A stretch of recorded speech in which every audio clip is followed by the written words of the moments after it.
Olá, seja bem-vindo ao estudo de hoje. Por intermédio da providência divina, invadiu a arena da história o valoroso campeão da verdade, João Wycliffe.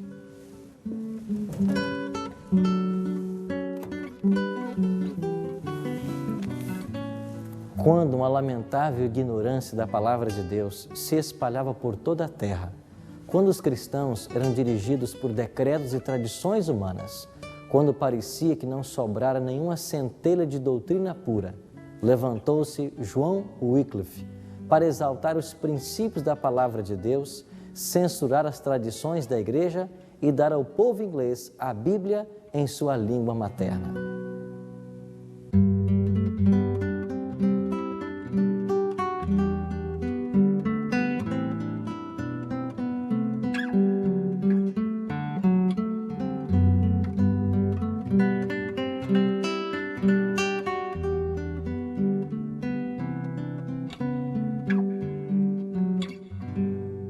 Durante o longo período de trevas espirituais que cobriram a Terra, durante os 1260 anos de supremacia papal, a verdade de Deus não poderia ficar completamente oculta ou obliterada.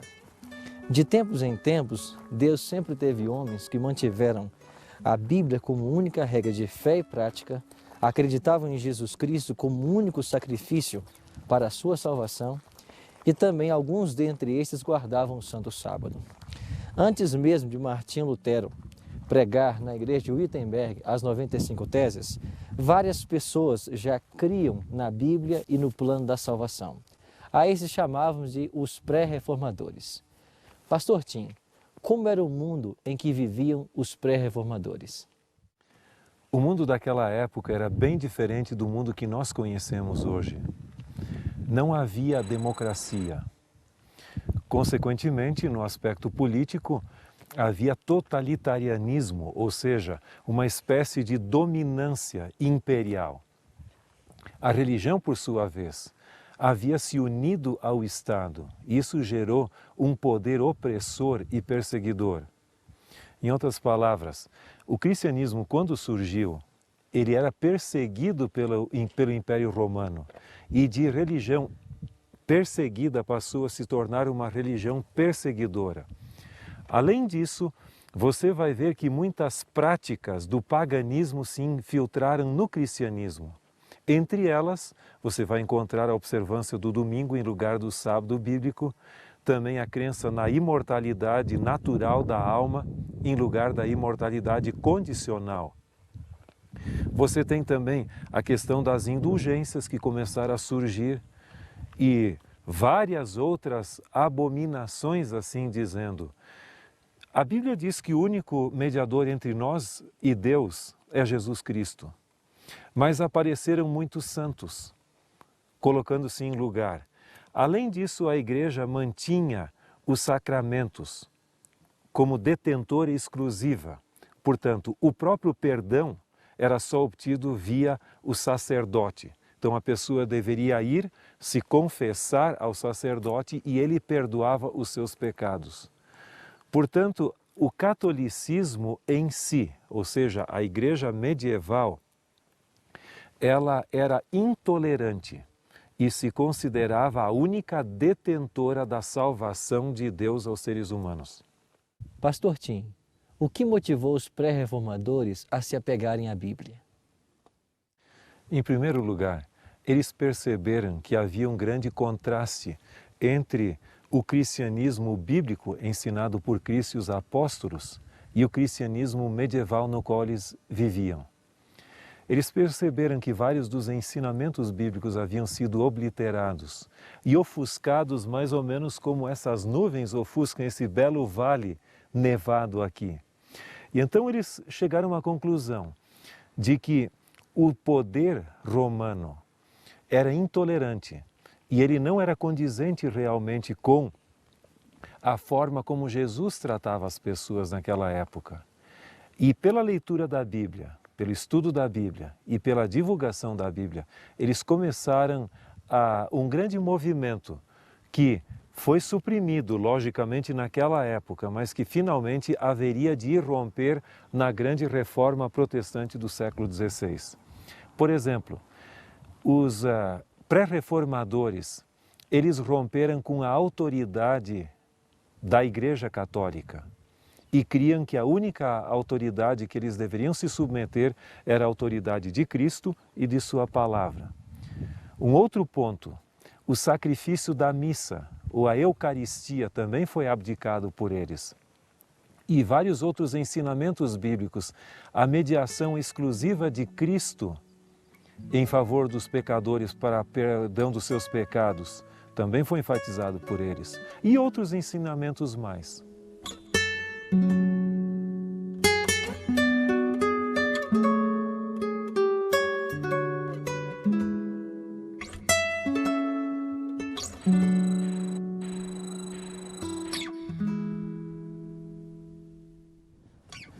Antes da Reforma Protestante, haviam pouquíssimos exemplares das Escrituras Sagradas, mas Deus não consentira que sua palavra fosse totalmente destruída.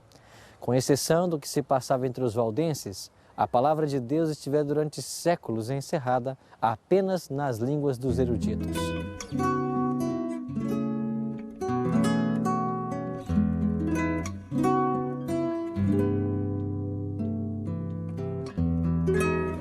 Chegara, porém, o tempo em que a Bíblia deveria ser traduzida e entregue para o povo na sua própria língua. Para esta obra, Deus escolheu um homem no século XIV, que viria a ser chamado a Estrela da Manhã da Reforma. Seu nome, John Wycliffe.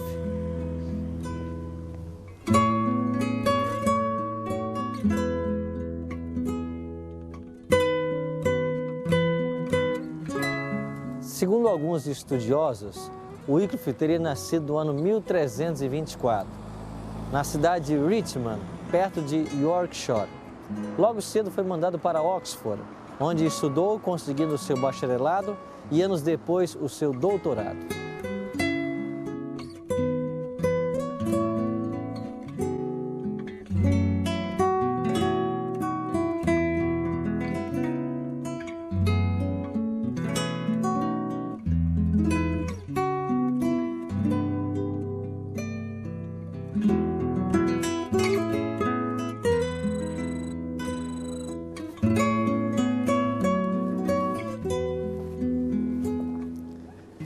Essa faculdade havia sido fundada em 1264 e os pais de Wycliffe o enviaram para aqui. Aqui ele estudou filosofia escolástica, os cânones da igreja e a lei civil. Tornou-se sacerdote e depois de algum tempo também serviu como professor aqui na Universidade de Oxford.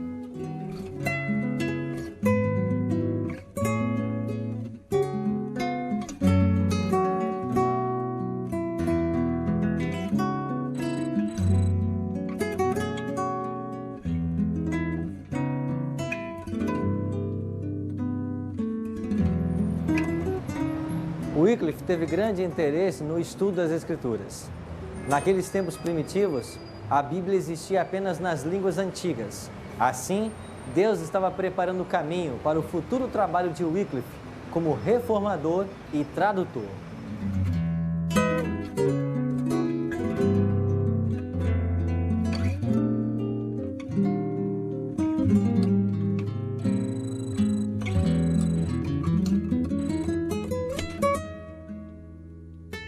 Quando a atenção de Wycliffe se volveu às Escrituras, encontrou o que antes em vão procurara. Ali viu revelado o plano da salvação e Cristo apresentado como o único advogado do homem. Entregou-se ao serviço de Cristo e decidiu-se a proclamar as verdades que havia descoberto. A dedicação à verdade, porém, não poderia senão levá-lo ao conflito com a falsidade. Quanto mais claramente discernia os erros do papado, mais fervorosamente apresentava os ensinos das Sagradas Escrituras.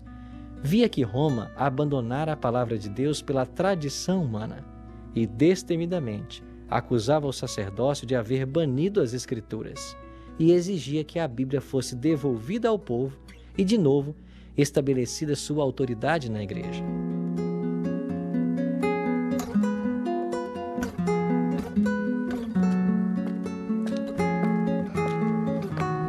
Apesar de sua crescente popularidade, a Igreja Romana apressou-se em censurar Wycliffe e em 19 de fevereiro de 1377, ele é intimado a comparecer perante o bispo de Londres para explanar seus ensinamentos.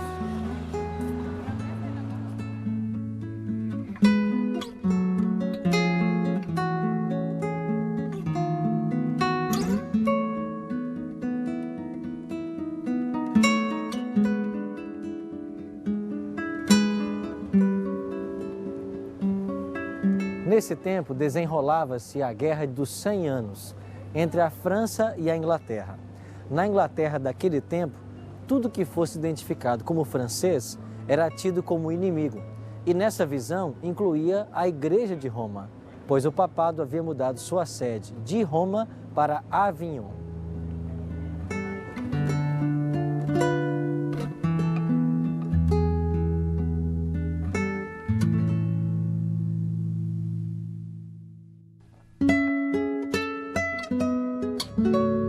A elite inglesa reagiu à ideia de enviar dinheiro aos papas.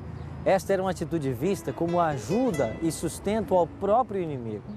E nesse ambiente hostil à França e à Igreja, um teólogo como Wycliffe desfrutou quase imediato apoio, não apenas político, mas popular, despertando o nacionalismo inglês. Ao mesmo tempo em que defendia que a Igreja deveria retornar à primitiva pobreza dos tempos apostólicos, Wycliffe também entendia que o poder da Igreja devia ser limitado às questões espirituais, sendo o poder temporal exercido pelo Estado, representado pelo rei. Na questão relacionada ao cisma da Igreja, com 3 papas reivindicando a liderança, Wycliffe defendia que o cristão não precisa de Roma ou Avignon, pois Deus está em toda parte. Em sua opinião, a Igreja poderia continuar a existir mesmo sem a existência de um líder visível. Os trovões papais logo se desencadearam contra Wycliffe.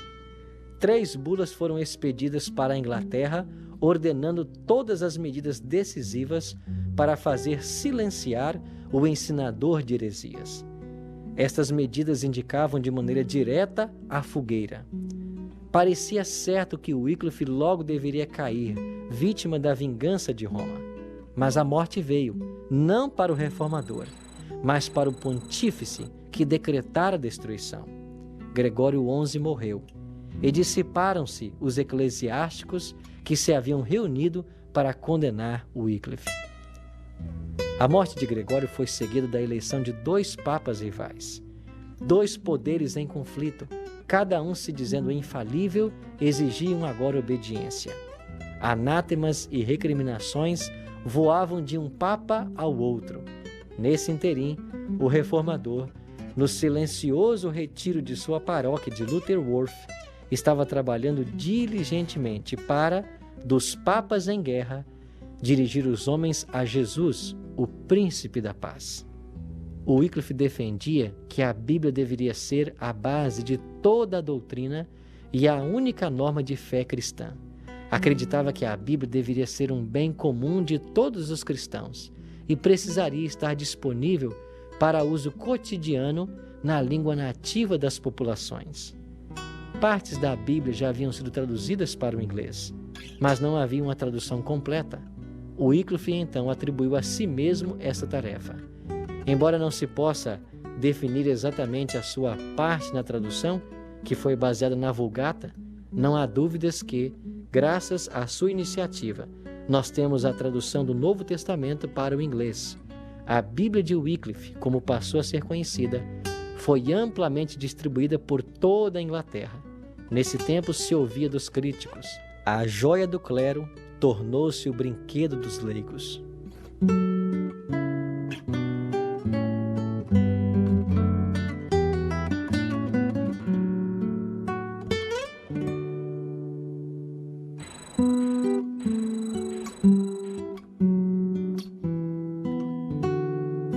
Pastor, quão importante foi John Wycliffe para a história da Reforma? John Wycliffe é considerada a estrela da manhã da Reforma. E ele deu uma contribuição muito significativa.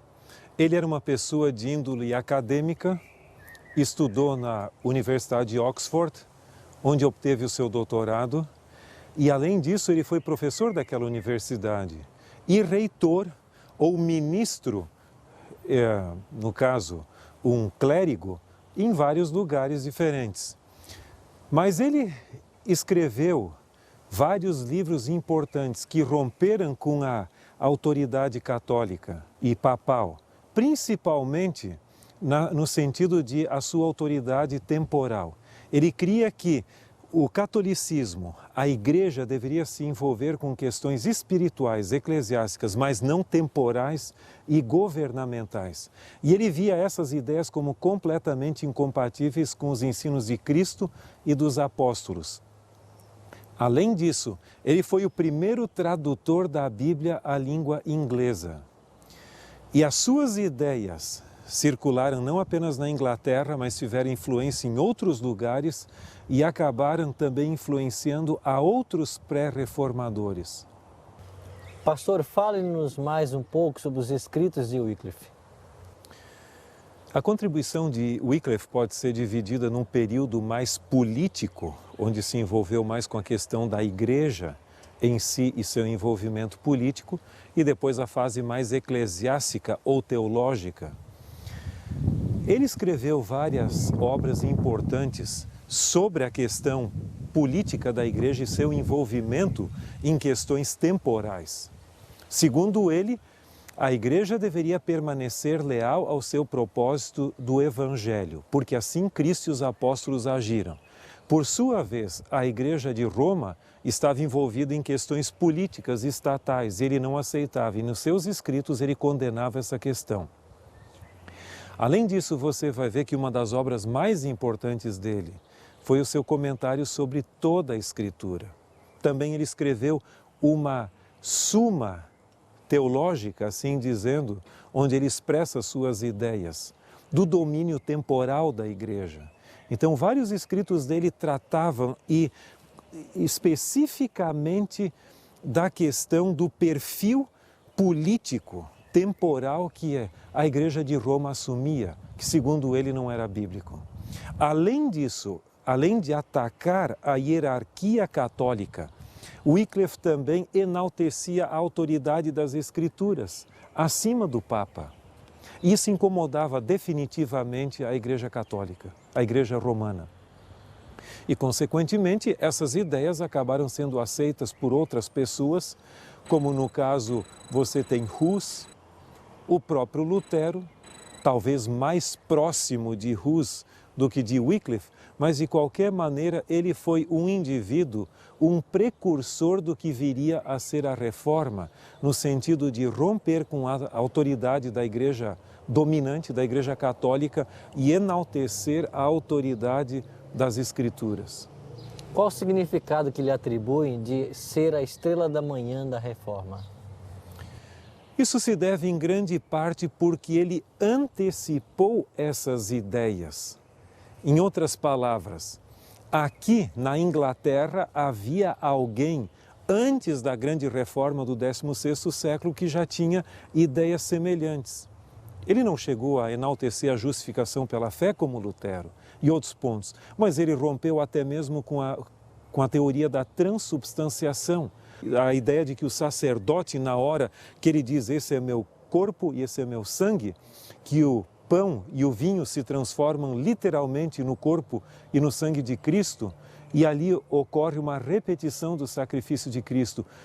Wycliffe escreveu diretamente contra essa teoria. Então, nesse sentido, ele foi um precursor de muitas ideias que amadureceriam posteriormente.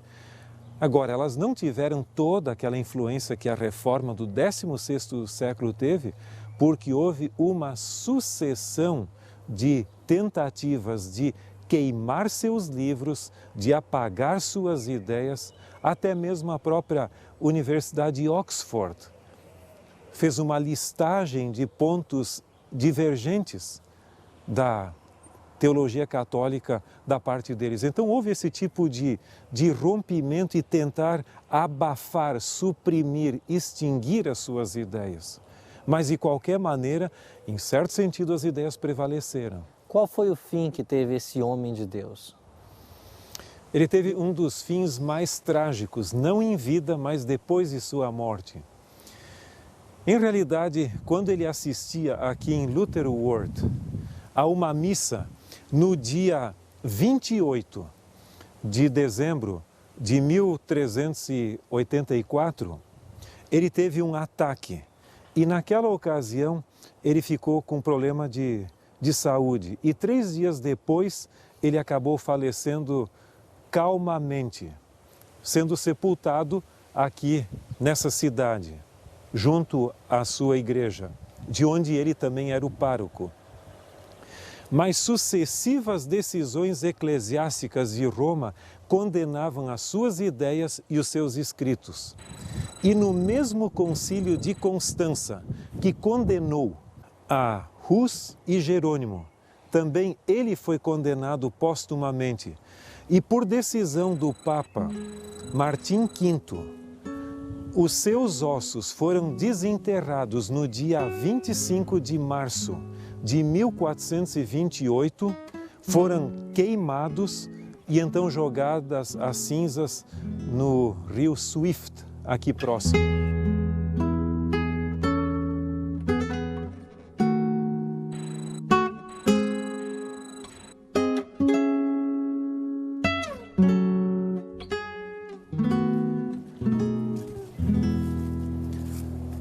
As cinzas de Wycliffe foram então trazidas para esse pequeno córrego chamado Swift. E como disse alguém, desse córrego foram para o rio Avon, depois para o Severn, para os mares estreitos e finalmente para o oceano. E esta é uma bela analogia de como as ideias de Wycliffe se difundiram pelo mundo. E hoje nós temos toda a fé protestante, evangélica, como um fruto de vários desses heróis que deram a sua vida em favor da causa do Evangelho.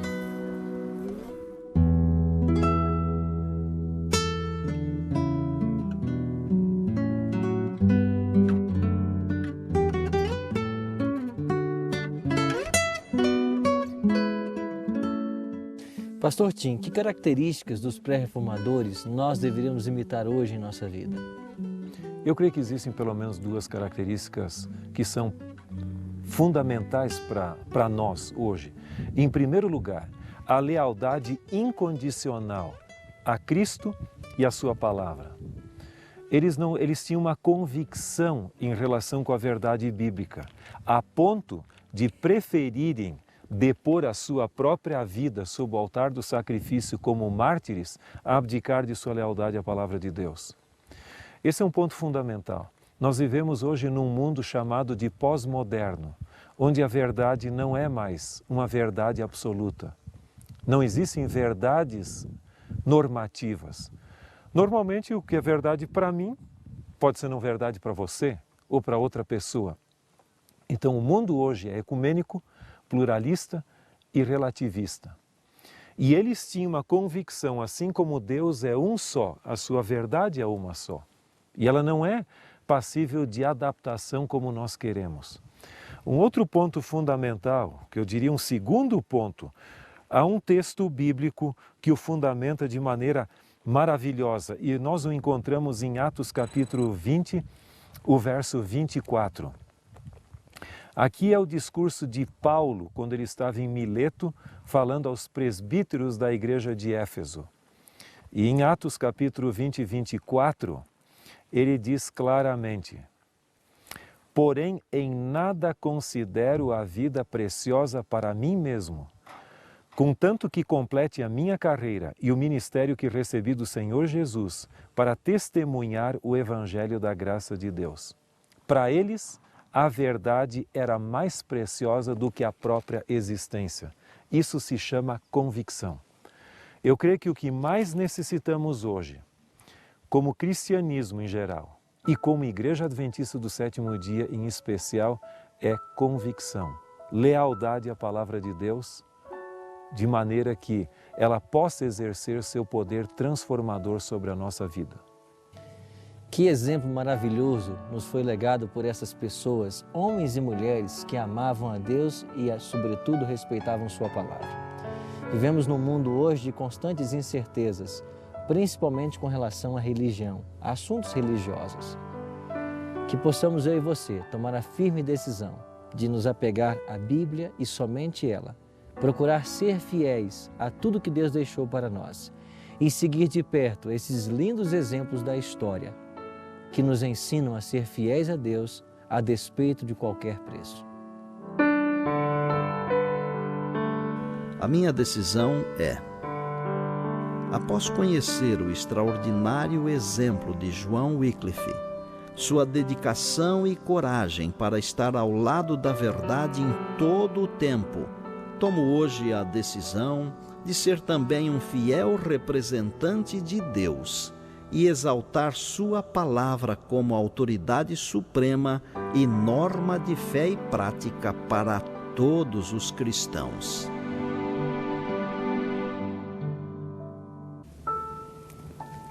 Se esta é a sua decisão, ore comigo agora. Bondoso Deus e Pai, obrigado pelo exemplo de homens e mulheres que foram fiéis à Tua palavra. Obrigado por termos a Bíblia conosco hoje. Que ela possa ser para nós um guia em meio às trevas que cobrem esse mundo. Que nós busquemos todos os dias conhecer a Tua vontade através dos Seus ensinamentos. Abençoa-nos e ajuda-nos nesse propósito. Te oramos em nome de Jesus. Amém. A influência dos escritos de Wycliffe se espalharam e alcançaram a Boêmia, hoje República Tcheca. Lá, João Hus e Jerônimo de Praga se colocaram ao lado da verdade com a mesma firmeza demonstrada pelo reformador Wycliffe. Após a morte de Wycliffe, o Concílio de Constança expediu um documento decretando-o como herege, recomendando que todos os seus livros fossem queimados e ordenando que os seus restos mortais fossem exumados e queimados, o que foi cumprido 12 anos mais tarde pelo Papa Martinho V. Esse mesmo concílio levaria à fogueira dois heróis da Idade Média, John Hus e Jerônimo de Praga. Conheceremos melhor essa história no nosso próximo encontro. Até lá!